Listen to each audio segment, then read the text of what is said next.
Hello? I can't see anything, so you got to I got to trust you're all out there. I'm going to make a confession coming up, but first off, amazing list of sponsors. I'm the last speaker, so you're all going to be happy about that. You can go on to the drinks and everything afterwards, but an amazing collection of people and topics for sure. But thank you to the sponsors. Thank you to Vasilios for making this happen. And the second one, I've been with you, so what a guy. So we'll talk about that later, I'm sure. I'm not going to try and convince you that this statement is true, but I hope it's clear that we play an important role in so many different ways. But I do have a confession, and it's not too dramatic, but I hope, besides that I don't speak Greek very well, that's not a confession, but you're hearing me in English. If you're going to send some questions, write them in English if you can. In Greek, someone's going to have to translate, but I'll do my best to answer any questions as they come up. But my confession is more about I'm confused, and I don't mean that I'm okay right now, but I think if you aren't confused as well, I'd be a little concerned. The world is a crazy place, and there's some pretty clear things that are going on that we can't really understand. I don't know how much sleep you lose or what things keep you up at night. Says it pretty well. William Gibson, if you ever read any sci-fi, he was the one who started cyberpunk and wrote Neuromancer. But the future is already here. It's just unevenly distributed. And I think we're seeing that in so many different ways right now. Things are kind of black and white in some ways. On the left, some issues that you just can't go away. You think reason's going to prevail sometimes. It's not happening. I won't try and read them all. I'm from the United States, so I've got a president who's I can't even mention his name. I live in London. Brexit is driving me even more crazy, those are smart people doing stupid things, is what I always say, whereas in my country, it's dumb people doing dumb things, so it's a little bit different. But all those, where do you look on that list and just not have issues and things that, there's several people here I've gotten to know, and young kids, my kids are older now, they don't lose sleep, but when you have young kids, you just think about the world we're creating. But on the right, there's so many things there's just so much potential on what's happening and what's possible. I won't read through all those, but we saw the pop-up spaces. Maker spaces are a big deal. I'm using democracy here in the biggest sense. Obviously the birthplace of democracy, it's easy to talk about that. But also, people in their bedrooms are making videos or creating music. There's so much opportunity out there as well, and I think we're all playing in some of those arenas. In the middle, I think the jury's still out on some of these things. We are playing in those as well. Which ones are going to play out? The picture that, who showed the picture of the girls at the museum all on their phone? I say women, it was unfair, there was probably boys there too. Everyone on their phone with a great work of art behind them. Social media is doing so much. Drones and AI, urbanization, 70% of the world's population will live in cities by 2050 or something like that. And what is that doing to the world? All those things. Cryptocurrency, cool, maybe. What does it mean? It takes more energy to make the equivalent amount of value in cryptocurrency than it does to mine gold, if that makes sense. They use a lot of electricity to do the calculation. There's data centers that are out there churning away, doing those calculations to create value, but they're also burning lots of electricity. So the jury's out on some of those. Behind all that, I think we're all playing a role in climate change. None of us are innocent. I'm not pretending we're not good people and we don't do what we can. We're trying to eat better and live better and all that good stuff. But this plastic bottle, which I drink out of all the time, where do they end up? What do they do? One-time use. So climate change behind all that. All those things, that's why I'm confused. So what do you do when you're confused? Maybe you go and look to some people you care about or have inspired you in the past. This is Wilhelm Flusser, a Czech philosopher of design. This book that I'm listing here, super cool. I've gone back to it many times. I've taught it. Some of the things, it's great because he's not like a super academic philosopher, so you can really get into him and understand him. The books are short, which is nice, and he lived a good life. I love that picture of him. It's a good one.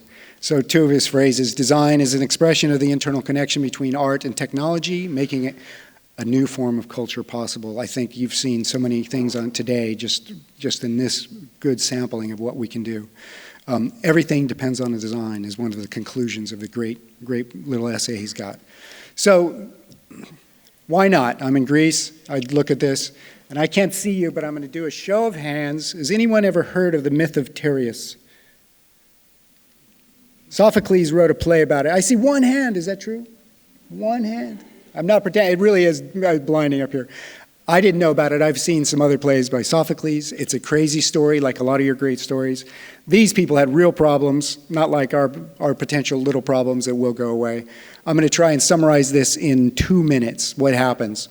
Tereus on the left is married to Procne Tereus on the right, and Procne on the left.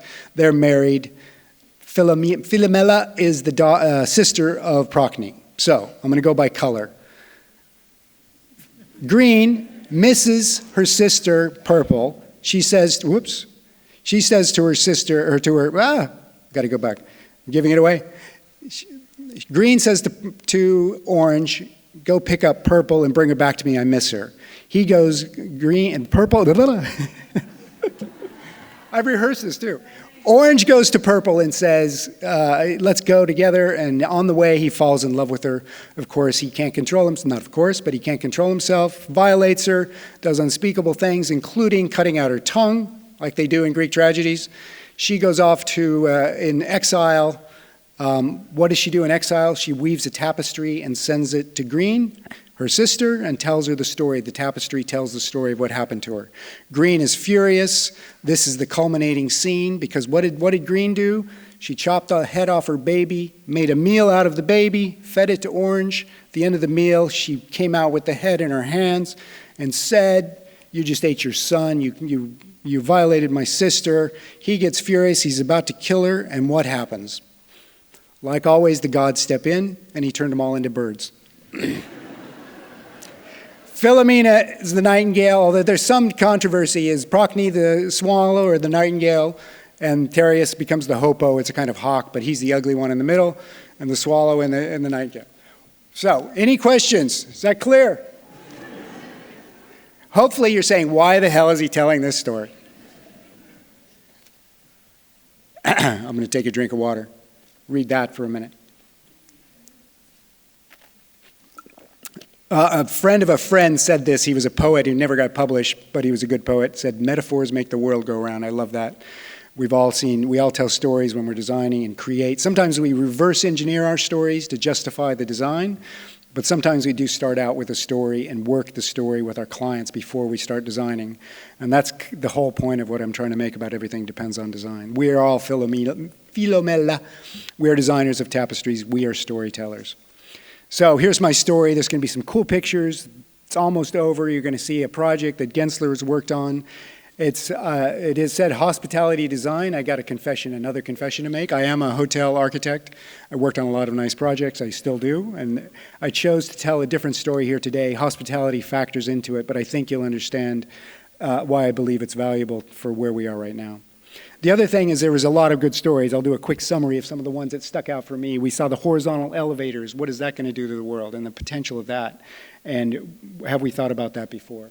I love the newspapers and the art project. Way to go. That was beautiful. Anything to cut Greek bureaucracy with your project as well. That was a nice one.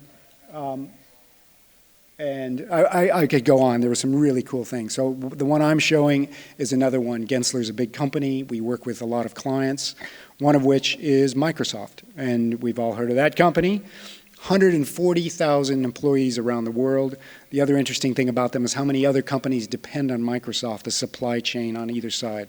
So a huge client a huge company, a client of ours that we have difficult relationships with sometimes. This is a project in Dublin. We came up with some ideas with an architect who'd worked on the building before we got too involved on the interiors of this. Workplace interiors is the nature of this project. But we'd had a difficult time with this client. We'd worked with them on and off. This is out of the London office. We'd worked with them on and off. But they found us, they weren't giving us design projects. They were giving us consulting projects, which means looking at how they work, how they can change, what do they do with their real estate.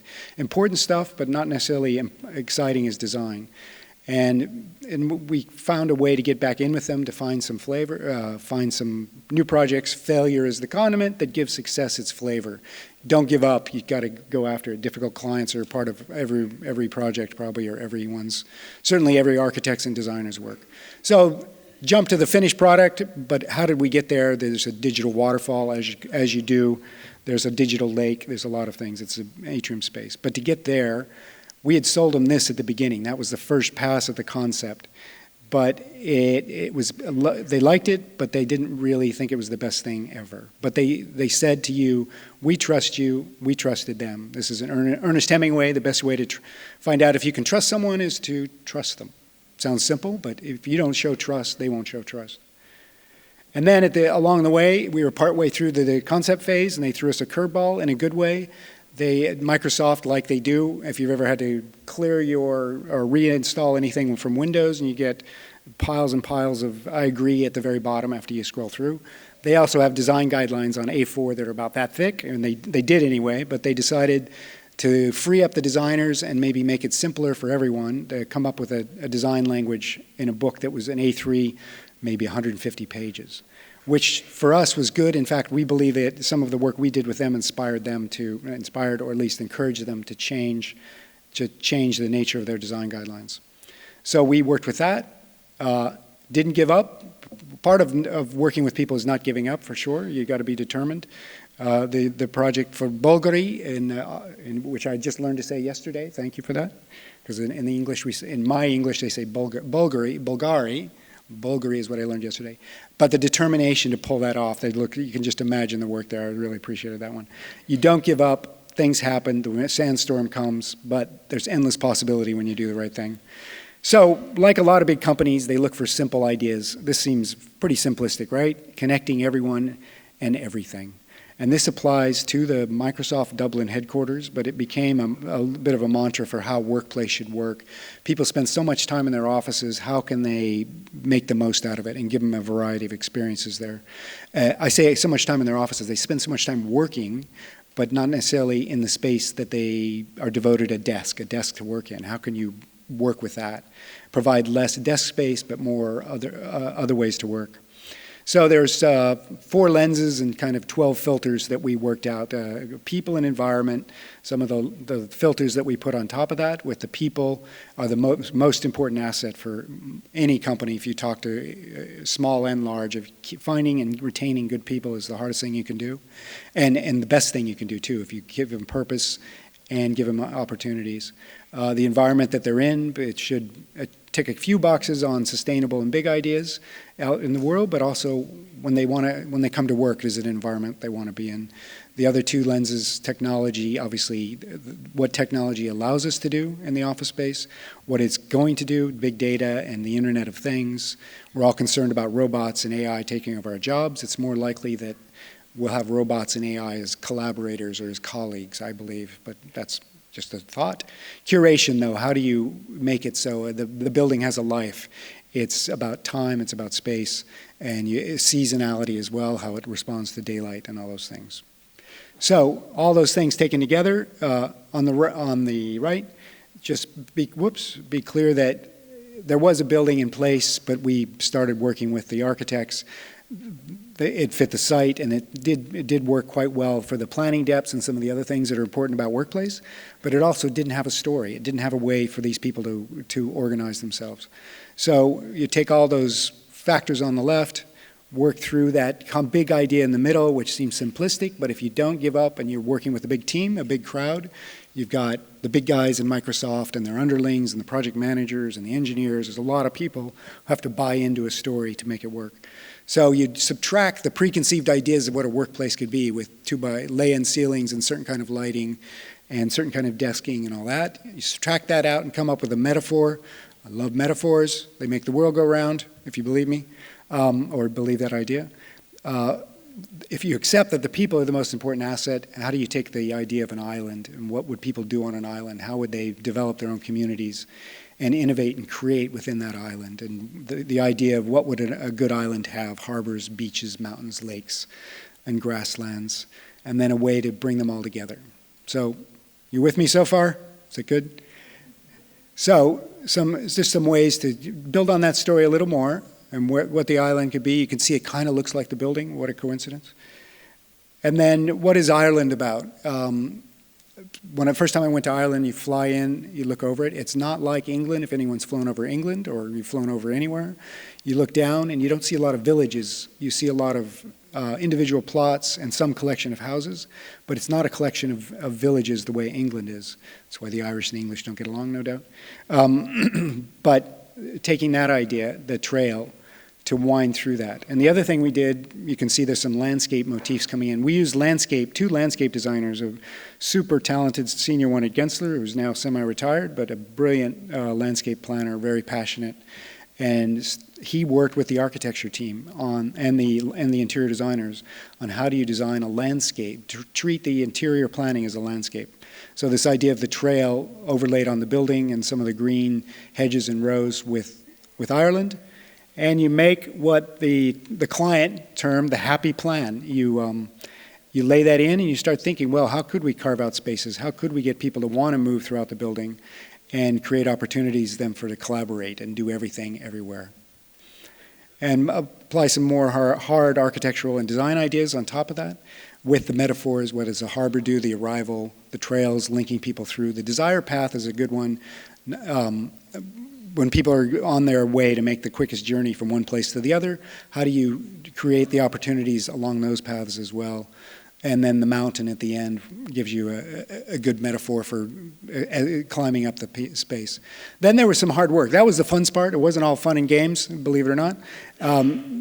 You get down to workplace design and how do you have to have some of the rules and pieces, but also work with them to how they collaborate, what kind of spaces they need, give them the freedom to change a bit, and give them to work with some of those metaphors, still believing the story that we've given them. And so that's the overlay of the real plan on top of the landscape plan, and it comes to life. And it was beautiful how the client came along with this. They were very involved and really enjoyed the process of buying into this metaphor, buying into this story. And believe it or not, it got built. It opened about a year and a couple months ago. Great acclaim both in the press and some awards, but more satisfying how the people are using it. The employees are really responding to it. So I hope you see. I'll stop here and just say a little more about hospitality design is influencing almost every sector right now. Retail, people are creating hospitality experiences. You go into shop, but it's not just about, I want that and buy it and leave. You go in and you may not even buy something, but you're experiencing the brand. You're treated like a guest at the retail centers. It's happening, or retail shops. It's happening in workplace for sure. So we're using our hospitality designers in many other sectors as well, so that's kind of nice. And these spaces, obviously, they don't look like your normal workplace. This is the view of the atrium, the digital waterfall and the lake. The mountain, as it's called, and that's the arrival experience.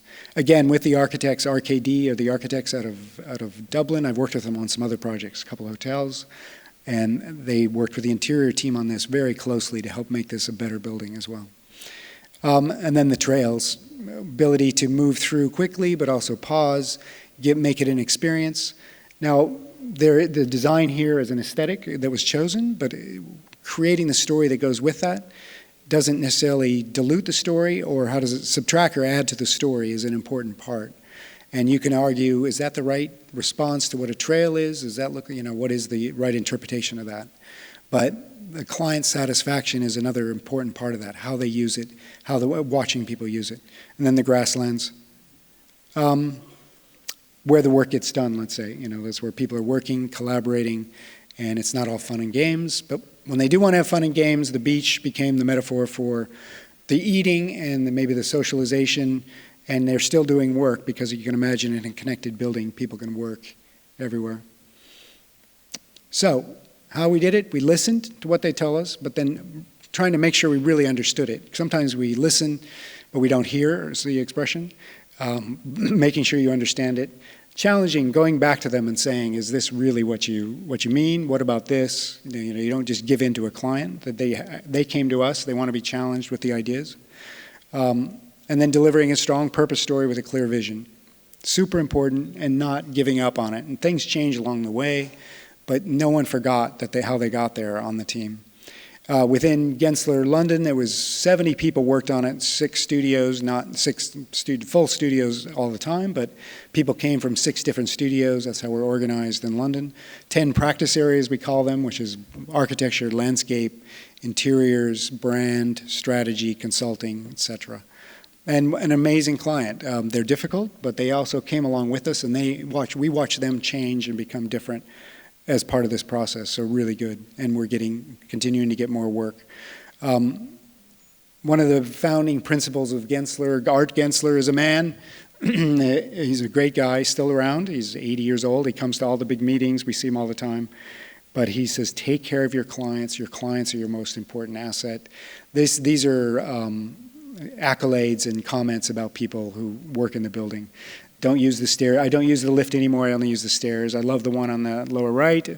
The woman I think it was a woman or a man. Oh yeah, it was a woman. Mom, it's not fair. You get to go to work after they'd been to the building and seen it, because it does look pretty cool. So that's the Microsoft story. That's a story about a story, I guess. That's the point I was trying to make. Everything does depend on design. Is maybe sounds a little too strong, but if you go and maybe look at what Wilhelm Flusser said about that, and think about the role we play, and that we're not, we maybe can't change all those things on the left-hand side of that slide way back, but we can certainly be doing the right thing with the right people, and hopefully we'll keep eating away at some of those other things. Great, one of my favorite lines from a poem called East Coker by T.S. Eliot. For us, there's only the trying, the rest is not our business. And if you're more interested, obviously we have a website, but the one on the second one, Research and Insight, we have a research institute, and there's a lot of stories there. It's all free. Let's not call it shareware exactly, but it's free. There's research about hospitality. We have a thing called the Experience Index, which measures experience. When I first met Vasilios and a couple other people, it was to present that. So I didn't want to do that again and chose to go down this route. So I hope you enjoy this, and I certainly hope there's some questions besides why. That's it.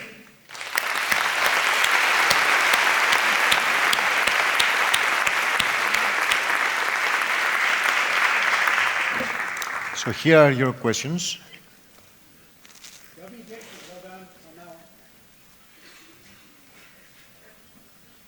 Wow, the second one. How do you master connecting the architectural language and the local idioms in a well-rounded metaphor?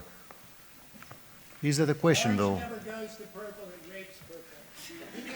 He went to pick her up and bring her to her sister, and that's on the way is when he had his weather.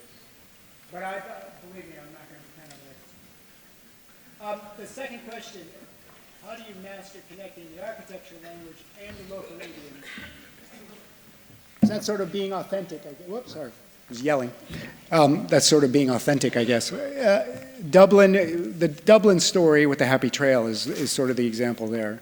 If you buy into the hedges and the trails, the green, Ireland really is the Emerald Isle. It's green as can be. So I can't say we pulled that one off exactly, but that was certainly an attempt to weave in that story. What exactly was your client? Well, it was multi-headed. There was one woman who connected really strongly with one of our senior designers, a design director in London, and they became super tight, and they trusted each other. They were the two leaders. But under the Microsoft woman, there was, she had a team, and there was a project manager as well. And then they had to go up the food chain in Microsoft to present it and get it approved. So, but with large clients like that, it's rarely one person. I'm working with a big hotel operator now, and they're bringing a brand from the U.S. over to Europe, and we're watching the European version of the operator work with the American operator of the version of the hotel, and they don't speak the same language. They don't agree, so it's playing out in an interesting way.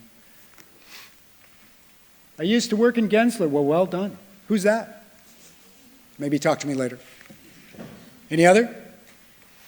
Tom, I would like to ask you something. Thank you. You started with storytelling, and since there is so much wealth of storytelling here in this place, how would you suggest that we should harness that?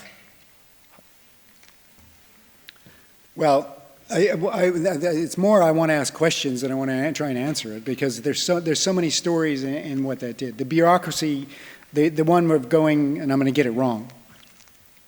A2 is architect. When you were creating that, those spaces to try and clear through the bureaucracy. Who listened to you? Did you propose the idea? Did they come back to you with the idea and then you responded, or did you create the idea? And then are you testing it, I guess? We can talk about this later, but there's a whole story there about how that came to life. Am I looking wrong? Oh, sorry. How that came to life and how it's playing out now.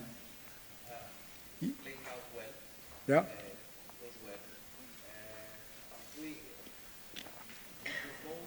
gave them our proposal. Then they came back